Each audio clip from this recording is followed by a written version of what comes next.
Very good afternoon dear students. आज के video lecture में हम कार्टेशियन कर्व के एग्जांपल्स देखने जा रहे हैं। तो see the first example, see trace the curve a y square equal to x square into a minus x. So curve trace करने से पहले सबसे पहली इंपॉर्टेंट चीज, you have to identify type of the curve, whether it is polar curve, whether it is Cartesian or whether it is parametric. So since this curve involve variables x and y, है ना, इसमें x and y present है, that's why this is the Cartesian curve. And I already explained in previous video that while tracing Cartesian curve we perform 5 steps. Which 5 steps we perform?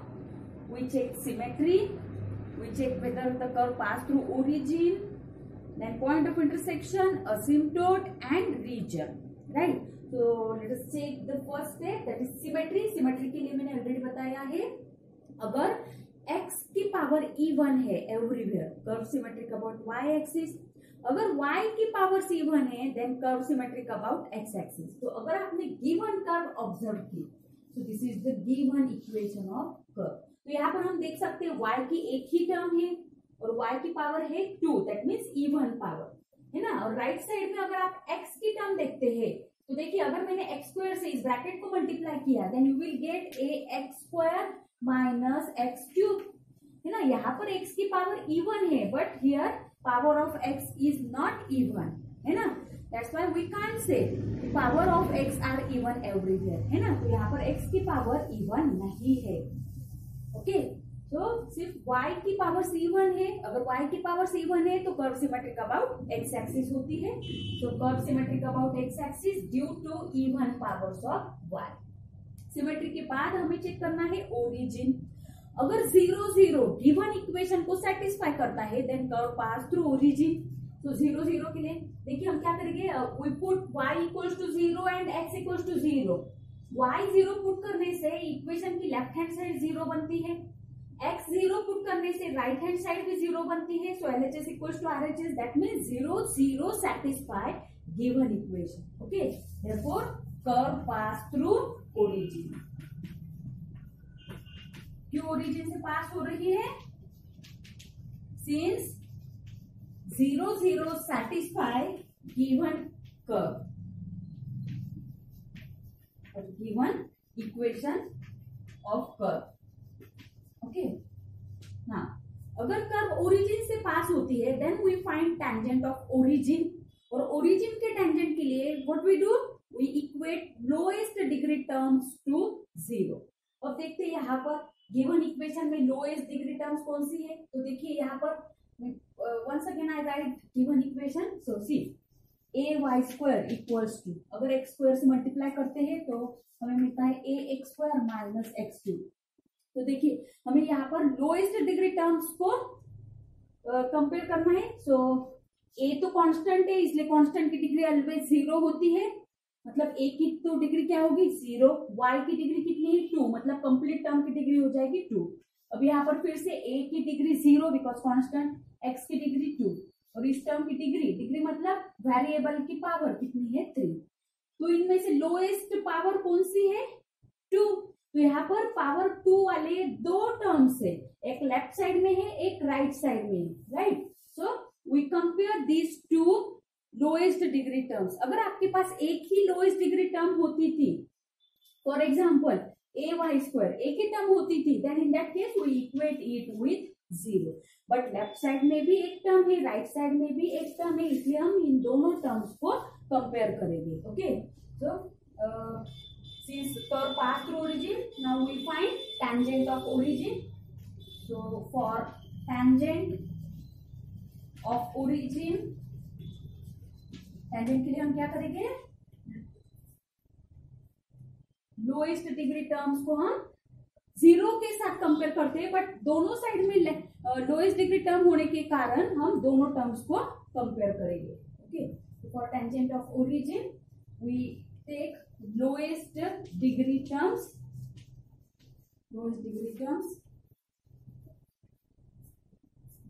therefore here we get ay square equals to a x square, a get cancel, तो यहाँ पर बचेगा y square equals to x square, that means y equals to plus minus x, है ना। अगर हमने root लिया तो क्या मिलेगा, y equals to plus minus x. So हमने ये क्या फाइंड किए, these are the equations of tangents, these are the tangents. कितने टेंजेंट्स मिले हमें यहाँ पर, y equals to x, this is one tangent, y equals to minus x, this is second tangent. So here we get two tangents. तो अगर अपने पास दो tangents है, so depending on nature of tangents we decide whether there is cusp or whether there is node. Okay, now see, therefore y equals to x and y equals to minus x। तो देखिए y equals to x line कैसे draw करते हैं हम, यहाँ पर एक rough structure भी हम फॉर्म कर लेते हैं। So see, side by side हमें स्ट्रक्चर ड्रॉ करना है। So this is x axis, y axis and this is origin. Okay, so curve pass through origin, so origin अपने कर्व का पार्ट है, सो इसे ओरिजिन को मैंने थोड़ा सा हाईलाइट किया है। ओके, अब टेंजेंट्स कौन सी मिली है, y equals to x. Tangents को हम ऑलवेज डॉटेड लाइन से प्लॉट करते हैं, राइट। सो यहाँ पर मैं डॉटेड लाइन प्लॉट करती हूँ। So y equals to x, so this straight line is y equals to x, but this is the tangent, this is the tangent, and y equals to minus x, so here is another tangent, y equals to minus x, okay, and this is also tangent, okay, this is y equals to minus. So see, here we get two intersecting tangents. So if a point has two intersecting tangents, then that point is said to be node. तो उस point पर क्या रहेगा, node. तो हमने origin की tangents find की है। सो जो इंटरसेक्टिंग पॉइंट है that will be the node. Node means, मैंने आपको ऑलरेडी डेफिनेशन बताई है, node means from that point two real branches of curve get pass, है ना। So like this, two curve के दो ब्रांचेस इस इंटरसेक्टिंग पॉइंट से पास होगी, राइट। सो यहाँ पर मैं एक ऐसा स्ट्रक्चर ड्रॉ कर लेती हूँ, because origin is node. Okay, तो यहाँ पर मैं मेंशन करती हूँ ओरिजिन पे क्या है, नोड। ओके, ना so y equals to x and y equals to minus x are two intersecting tangents,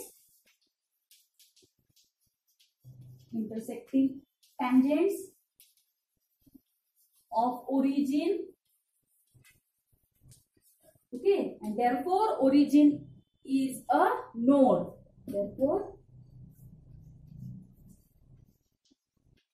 origin is a node, है ना। इसलिए ओरिजिन से हमने ये नोड ड्रॉ किया है। ओके, ना अगली स्टेप क्या है, after getting origin, after getting tangents of origin, next step is point of intersection, right. So see, so point of intersection, third step is point of intersection।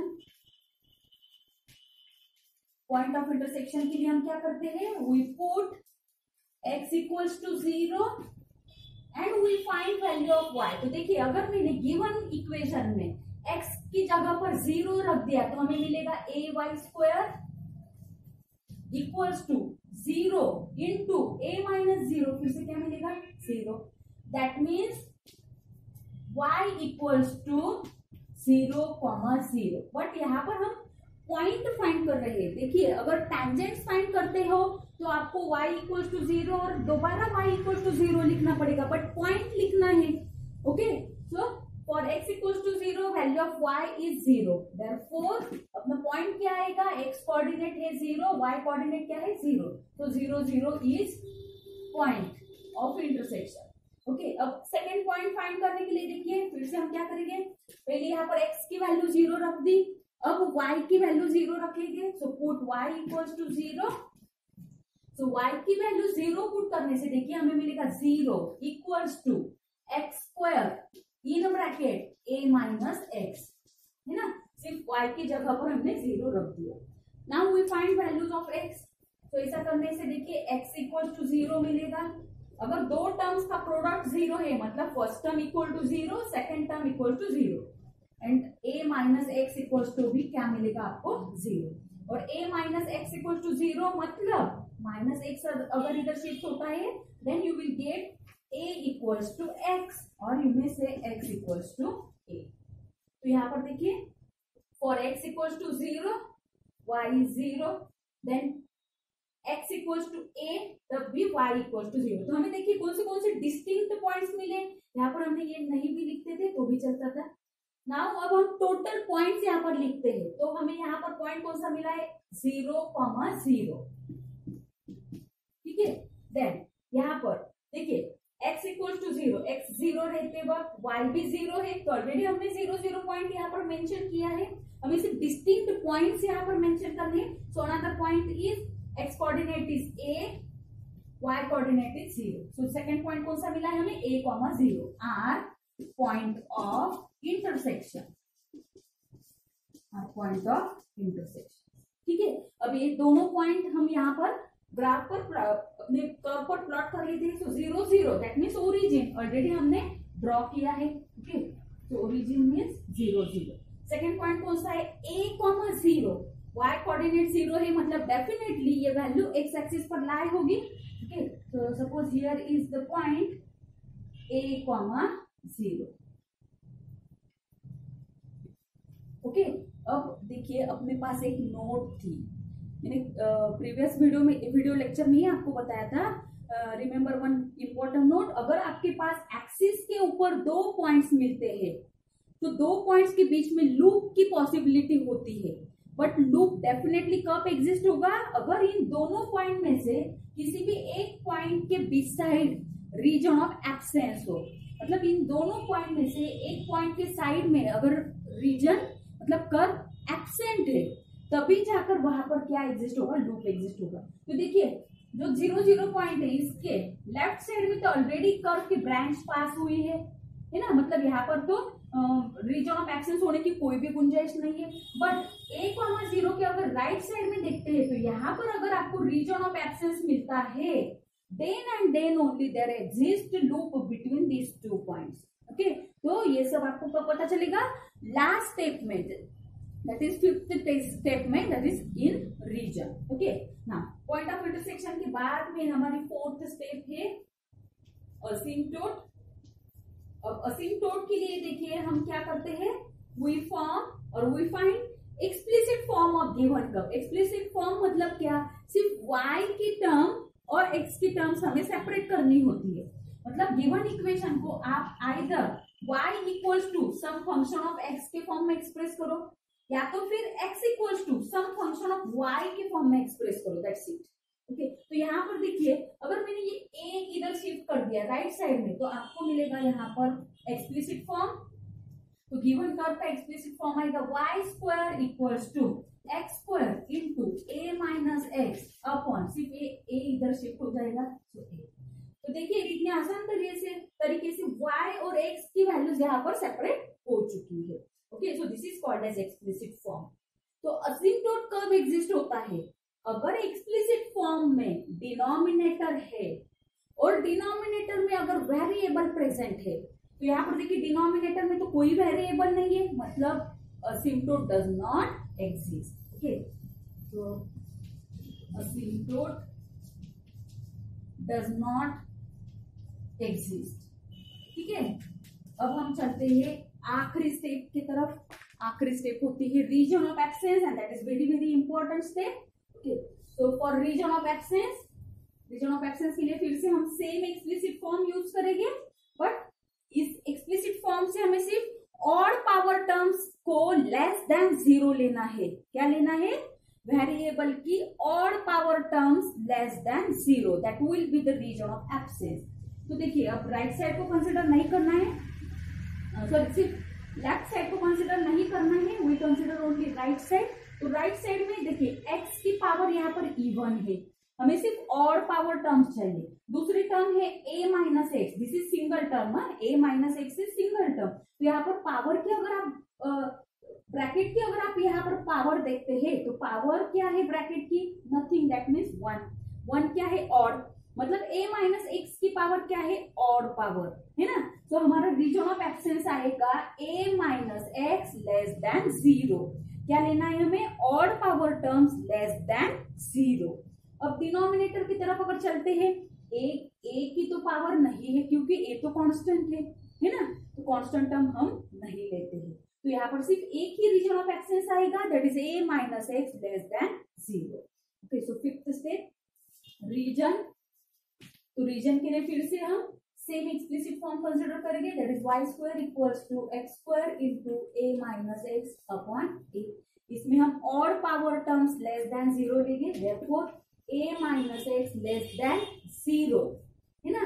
अब इस equation को थोड़ा सा अगर रीअरेंज करते हैं तो देखिए, अगर मैंने माइनस एक्स को राइट साइड में शिफ्ट किया तो सेम इक्वेशन आप लिख सकते हैं a less than x, right, a less than x और you में से x ग्रेटर देन a, है ना, one and the same thing. That means x greater than a is region of absence, this is the region of absence. अब देखते हैं हम x greater than a कहां पर आएगा। अब देखिए ये जो पॉइंट है, this is the point a, okay. Now x greater than a, ठीक है, तो x की वैल्यू a से ग्रेटर है, मतलब हम राइट साइड में जाएंगे। तो अगर इस पॉइंट के राइट साइड में जाते हैं, so this will be the region of absence. मैंने थोड़ा सा यहाँ पर जिगजैग डिनोट किया है, तो जिगजैग का मतलब होता है, थोड़ा सा जिगजैग है, तो इसका मतलब होता है there is region of absence. Zigzag का मतलब क्या होता है, रीजन ऑफ एब्सेंस। तो देखिए इन दोनों पॉइंट्स को अगर आप ऑब्जर्व करते हो, so beside this a there is region of absence. अगर इन दोनों में से एक पॉइंट के साइड में रीजन ऑफ एब्सेंस मिलता है, then definitely there will be a loop. So यहाँ पर क्या एग्जिस्ट होगा, लूप। बट ये कर्व तो बस इतनी सी रहेगी नहीं, क्योंकि हमारा एक्सिस भी एक्सटेंड होता जाएगा और साथ ही साथ कर्व भी एक्सटेंड होती जाएगी। So if I extend this curve you will get this structure, okay. So this is the required curve. और जो अल्फा लाइक स्ट्रक्चर है, अल्फा उल्टा अल्फा है, but alpha like structure is called as strophoid. इस structure को हम क्या बोलते हैं, strophoid. This structure is called as strophoid. हमने पोलर कर्व में देखिए कार्डियोइड प्लॉट किया, लेमनिस्केट प्लॉट किया, right. Now this structure is called as strophoid. Okay, now see the next example. Now see the second example. Trace the curve y square into a square plus x square equal to x square into a square minus x square. तो first of all we check symmetry. तो अगर आपने observe किया होगा तो यहाँ पर हर एक वेरिएबल की पावर इवन है, a कांस्टेंट है, इसलिए a स्क्वायर की पावर क्या होगी, 0, ठीक है। a की पावर यहाँ आपको 2 दिख रही है, although its degree is 0 because a is constant, so a square is constant and constant की डिग्री ऑलवेज क्या होती है, 0 होती है, ठीक। तो ये चीज आपको ध्यान में रखनी है ना। सी, तो यहाँ पर x और y दोनों वेरिएबल्स की पावर इवन है, that's why this curve is symmetric about both axis, okay. बाद में ओरिजिन, मैंने अगर यहाँ पर x और y दोनों को 0 से रिप्लेस किया तो लेफ्ट हैंड साइड भी 0 बनेगी और right hand side is also 0। So 0 0 satisfy given equation, so curve pass through origin, okay। So origin is part of our curve, so let us highlight the origin, okay। Then अगर curve origin से pass होती है then we find its tangent. तो tangents के लिए हम क्या करते हैं, लोएस्ट डिग्री टर्म्स लेते हैं, ओके। तो देखिए अगर मैंने y स्क्वायर से इस ब्रैकेट को मल्टीप्लाई किया then you will get y square a square plus y square x square equal to, यहाँ पर x स्क्वायर से मल्टीप्लाई करने के बाद x square a square minus x to the power 4। अब हमें क्या करना है, सिर्फ लोएस्ट डिग्री टर्म चूज करनी है। तो देखिए यहाँ पर y स्क्वायर a स्क्वायर की डिग्री होगी 2 बिकॉज a स्क्वायर की डिग्री क्या होती है, 0। अब यहाँ पर इस टर्म में देखिए y की डिग्री 2, x की डिग्री 2, तो टोटल डिग्री बन जाएगी 4। सिमिलरली यहाँ पर डिग्री 2, यहाँ पर डिग्री क्या आएगी 4। तो यहाँ पर लोएस्ट डिग्री क्या है 2 4 2 4 में 2 और डिग्री 2 के अपने पास दो टर्म्स है, एक लेफ्ट साइड में है एक राइट साइड में है, इसलिए इन्हें जीरो के साथ इक्वेट करने की जरूरत नहीं है। तो हम सिर्फ इन दोनों टर्म्स को कंपेयर करेंगे। तो यहाँ पर इक्वेशन ऑफ टेंजेंट्स आएगी y square a square equal to right side में डिग्री 2 वाली टर्म है x square a square. Okay, so these are equations of tangent. Okay, अब यहाँ पर a स्क्वायर कैंसिल होता है, तो क्या बचेगा सिर्फ y square equals to x square, मतलब y equals to plus x and y equals to minus x. तो यहाँ पर हमें दो टेंजेंट्स मिली है।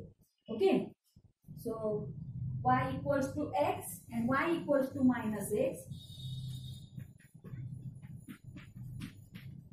are two intersecting tangents of origin। और अगर किसी पॉइंट पर दो इंटरसेक्टिंग टेंजेंट्स है, then that point must be a node. Okay, therefore origin is node. Origin पर क्या रहेगा? नोड रहेगा। ओके, मतलब ओरिजिन से from origin to real branches of curve get pass. तो पहले हमें ये दोनों टेंजेंट्स निकालनी है। तो y इक्वल्स टू x और टेंजेंट्स डॉटेड लाइन से शो करनी है। Another tangent is y equals to minus x.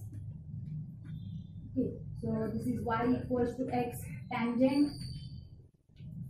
This is y equals to minus x. This is also tangent. और origin पर दो intersecting curves है, that means origin has node. ठीक है, that's why from origin two real branches of curve get pass। तो देखिए जब जब नोड मिलता है हम इस टाइप का स्ट्रक्चर यहाँ से ड्रॉ करते हैं। Two real branches of curve get pass। Okay, afterwards, after getting origin, tangents of origin, third step is point of intersection। Point of intersection के लिए हम क्या करते हैं? Put x equals to 0। ठीक है, put x equals to 0। तो देखिए अगर हम x को 0 से रिप्लेस करते हैं, then we get y square a square equal to x को अगर 0 से रिप्लेस करते हैं तो कंप्लीट टर्म 0 बन जाएगी। सो इक्वल्स टू 0, मतलब y equals to 0 and again 0। But यहाँ पर हम पॉइंट आइडेंटिफाई कर रहे हैं, इसलिए आपने सिर्फ y equal to 0 one time लिखा तो भी चलेगा। Okay, so y equals to 0। Secondly क्या करेंगे हम? Put y equals to 0। देखिए अब y को अगर 0 से रिप्लेस करते हैं तो कंप्लीट लेफ्ट साइड 0 बन जाएगी। तो 0 इक्वल्स टू यहाँ पर बचेगा x square into a square minus x square. Since product of two terms, तो imply x square equals to 0 and a square minus x square equals to 0। That means x square equals to 0 means x equals to 0। और यहाँ पर आपको मिलेगा x square equals to a square, और x square equals to a स्क्वायर मतलब x equals to plus a, x equals to minus a। तो यहाँ पर हमें मिलेगा x equals to plus a, x equals to minus a। अब यहाँ पर देखिए हम डिस्टिंक्ट पॉइंट्स लिखते हैं, देयरफॉर। तो यहाँ पर देखिए जब x equals to 0, y is also 0, so 0, 0 is the point. Secondly x equals to 0 है तब y इक्वल्स टू 0, मतलब सेम पॉइंट है ना, तो हमें सिर्फ डिस्टिंक्ट पॉइंट्स लिखने हैं यहाँ पर। तो when x equals to a, y equals to 0, तो पॉइंट आएगा a, 0। Then x equals to minus a, then y equals to 0. So minus a, 0 are point of intersections. These are the point of intersections. तो कितने points यहाँ पर हमें मिलते हैं? 0, 0. That means origin. Okay. Then a, 0 आएगा positive x axis पर. Then minus a, 0 same distance but on negative x axis. Okay, so here is the point minus a, 0। अब देखिए अगर एक्सिस पर दो पॉइंट्स मिलते हैं, देखिए ओरिजिन और a, 0 इनके बीच में लूप कब एग्जिस्ट होगा? अगर इन दोनों पॉइंट्स में से एक किसी भी एक पॉइंट के बिसाइड रीजन ऑफ एब्सेंस हो, तो देखिए ओरिजिन के इस साइड में तो कर्व एग्जिस्ट हो रही है, मतलब अगर इस साइड में हमें रीजन ऑफ एब्सेंस मिलता है then there exist loop. Same thing happen here. So between this 2 points there is possibility of loop, but अगर यहाँ पर रीजन ऑफ एब्सेंस मिलता है then and then only there will be a loop. तो हमें ये चीज कब पता चलेगी? After checking region of absence. Okay, now after getting point of intersection, next step is asymptote. और असिम्पटोट के लिए फिर से हमें क्या करना है? एक्सप्लिसिट फॉर्म फाइंड करना है। तो y स्क्वायर इक्वल टू, देखिए अगर मैंने ये ब्रैकेट राइट साइड में शिफ्ट किया then you will easily get its explicit form. So we get x square into a square minus x square upon a square plus x square. तो asymptote के लिए मैंने क्या बताया था? अगर डिनोमिनेटर में वेरिएबल है और डिनोमिनेटर को 0 के साथ इक्वेट करने के बाद, हाँ देखिए, और असिम्पटोट रियल इक्वेशन होना चाहिए, ना कि कॉम्प्लेक्स इक्वेशन। तो असिम्पटोट कब मिलता है? अगर डिनोमिनेटर में वेरिएबल प्रेजेंट है, then we equate denominator with 0। तो यहाँ पर डिनोमिनेटर में वेरिएबल x प्रेजेंट है ना, तो यहाँ पर असिम्पटोट का इक्वेशन आएगा। So asymptote is a square plus x square equal to 0। Asymptote के लिए क्या करना है? डिनोमिनेटर को 0 के साथ इक्वेट करना है। सो यहाँ पर एक्स स्क्वायर की वैल्यू आएगी minus a square, that means x equals to plus minus a i, है ना।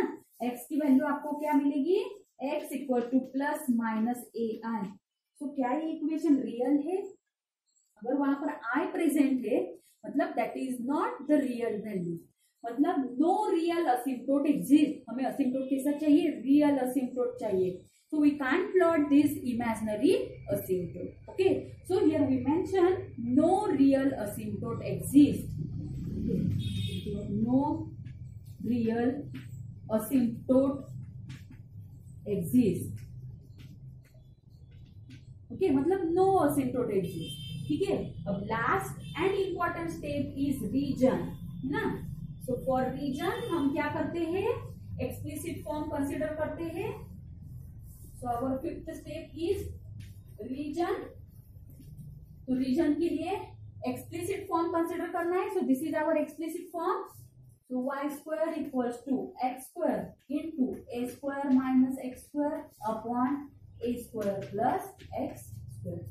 But a square minus x square को हम फिर से फैक्टराइज कर सकते हैं a plus x into a minus x में। तो इसी टर्म को मैं यहाँ पर लिख सकती हूँ ए माइनस एक्स इंटू ए प्लस एक्स। ओके, अब रीजन ऑफ एब्सेंस के लिए हम क्या करते हैं? Odd power terms less than 0 लेते हैं। तो देखिए राइट साइड में एक्स की पावर तो इवन है ना। अब ये सिंगल टर्म है ए माइनस एक्स, इसकी ब्रैकेट की पावर क्या है? 1, मतलब odd power. So a minus x less than 0 will be the region of absence. Further this bracket odd power है, so a plus x less than 0, this is also region of absence.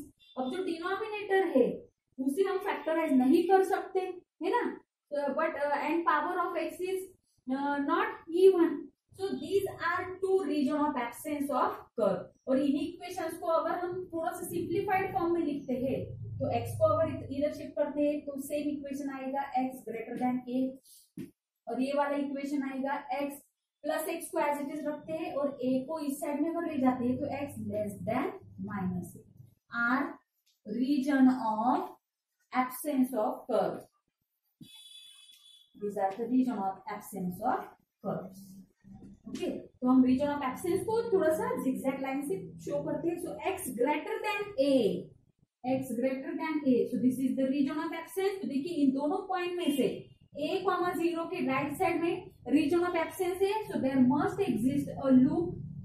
Then second region of absence कौन सा है? x less than minus a। सबसे पहले minus a point कहां पर है? यहाँ पर है, और x की वैल्यू लेस कहां पर होगी? माइनस a के लेफ्ट साइड में, है ना। So this is our region of absence of curve, मतलब फिर से यहाँ पर क्या एग्जिस्ट होगा? लूप एग्जिस्ट होगा। Okay, so this is our required curve, और इस डम्बेल शेप को ही हम कहते हैं लेमनिस्केप या तो फिर बर्नौलीज लेमनिस्केप कहते हैं। ओके, सो इस तरीके से हम कार्टेशियन कर्व्स को प्लॉट करते हैं। Now see the last example of Cartesian curve. Trace the curve y into x square plus 4a square equals to 8a cube. तो सबसे पहले अगर आप सिमेट्री चेक करते हो तो यहाँ पर x की एक ही टर्म है हैविंग इवन पावर, y की भी सिंगल टर्म है बट y की पावर ऑड है ना. So due to even power of x symmetric about y axis. Okay, curve symmetric about y axis. अब ओरिजिन के लिए हम क्या करते हैं, we put x equal to 0 and y equal to 0. अगर मैंने y को 0 से रिप्लेस किया तो लेफ्ट साइड क्या बनेगी 0, और x को भी 0 से रिप्लेस करने के बाद भी क्या होगा, लेफ्ट साइड 0 बनेगी बट राइट साइड में 8a³ एज इट इज बचेगा. Means here we get 0 equal to 8a³. Means left hand side is not equals to right hand side. मतलब 0 0 does not satisfy given equation. That's why curve does not pass through origin. Curve अगर origin से pass नहीं होती then there is no question of tangent of origin. Okay, so we proceed towards next step, that is point of intersection. So for that we put x equals to 0. By putting x equals to 0, we get y into 4a square, that is 4a square y equals to 8a³.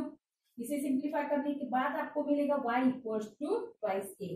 और अगर आप y को 0 से replace करते हैं, y को अगर 0 से रिप्लेस करते हैं तो कंप्लीट a साइड 0 बन जाएगी, तो आपको x की वैल्यू ही नहीं मिलेगी. मतलब आपको सिर्फ एक ही पॉइंट मिलेगा 0, twice a is only point of intersection. और अगर आपको सिर्फ एक ही पॉइंट मिलता है एक्सिस पर then there is no possibility of loop, है ना. एक पॉइंट में से how we can draw the loop, right. So no possibility of loop. Now next step, asymptote. देखिए यहाँ पर कर्व y एक्सिस पर सिमेट्रिक होने के कारण डेफिनेटली आपका असिम्प्टोट भी y के फॉर्म में आएगा. Okay, but asymptote should be real.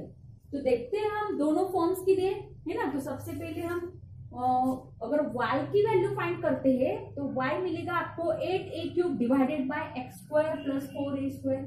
अगर डिनोमिनेटर को 0 के साथ इक्वेट किया तो आपको रियल असिम्प्टोट नहीं मिलेगा, इमेजिनरी असिम्प्टोट मिलेगा. So no real asymptote exist for this explicit form. So we consider another explicit form, क्योंकि हमारा कर्व y एक्सिस को सिमेट्रिक है, राइट.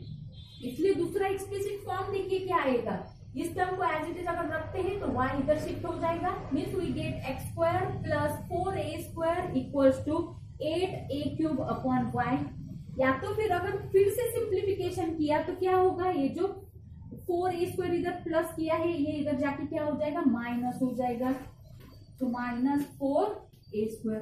अगर हम क्रॉस मल्टीप्लीकेशन करते हैं, देखिए मैंने यहाँ पर लिखा है यही सिंप्लीफिकेशन. तो x² इक्वल्स टू आएगा 8a³ upon y minus 4a². अगर क्रॉस मल्टीप्लीकेशन करते हैं तो यहाँ पर मिलेगा 8a³ minus 4a² into y upon y. तो इन दोनों टर्म में से अगर 4a² को कॉमन निकालते हैं तो यहाँ पर बचेगा ट्वाइस a, यहाँ पर बचेगा माइनस y अपॉन y. तो आपका एक्सप्लिसिट फॉर्म यहाँ पर आना है x² equals to 4a² into twice a minus y by y. Okay, अब अगर डिनोमिनेटर में वेरिएबल प्रेजेंट है तो देखिए यहाँ पर डिनोमिनेटर में वेरिएबल प्रेजेंट है, तो इस वेरिएबल को 0 के साथ कंपेयर करने के बाद आपको असिम्प्टोट मिलेगा, but asymptote should be real. So y equals to 0 और y equal to 0 means x axis. So here x axis is our asymptote. And what is meaning of asymptote? Asymptote means blocking line. Okay, मतलब curve doesn't cross this x axis. Okay, now see, after getting asymptote, last step is region of absence. तो region के लिए हम फिर से यही explicit form consider करेंगे और उससे हम ऑड पावर टर्म्स को क्या लेंगे, odd power terms less than 0. तो देखिए इस फॉर्म में 4a² ये तो कांस्टेंट टर्म है, तो वेरिएबल की टर्म देखनी है. So this is one term. Twice a minus y, इसकी पावर क्या है, ऑड पावर, है ना. So twice a minus y less than 0. Than denominator की तरफ अगर चलती है तो y की भी पावर ऑड है, मतलब y less than 0. So these are two region of absence. अगर मैंने ये y इधर शिफ्ट किया तो आपको मिलेगा that is y greater than twice a, और यहाँ पर मिलता है y लेस देन 0. ये क्या मिले हमें, these are the region of absence. These are the region of absence of curve.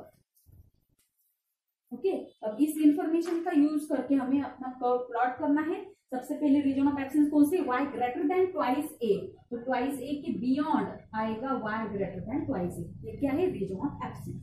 फिर y लेस देन 0 मतलब 0 के नीचे वाला हिस्सा, ये भी क्या है रीजन ऑफ एब्सेंस। मतलब रीजन ऑफ प्रेजेंस कौन सा है, अगर इस पार्ट में रीजन एब्सेंट है, इस पार्ट में रीजन एब्सेंट है, मतलब definitely our region, so this is our region of presence, है ना। तो अपनी कर्व इस पोर्शन में आने वाली है, right. So there is, so see at this point आपके पास तो दो टेंजेंट्स वगैरह नहीं है, so there is no chance of curve, right. So there must be a smooth curve, but ये वाली कर्व ऐसे हैंगिंग तो नहीं रहेगी, डेफिनेटली ये कर्व एक्सटेंड होती जाएगी। और असिम्प्टोट क्या है, लॉकिंग लाइन है।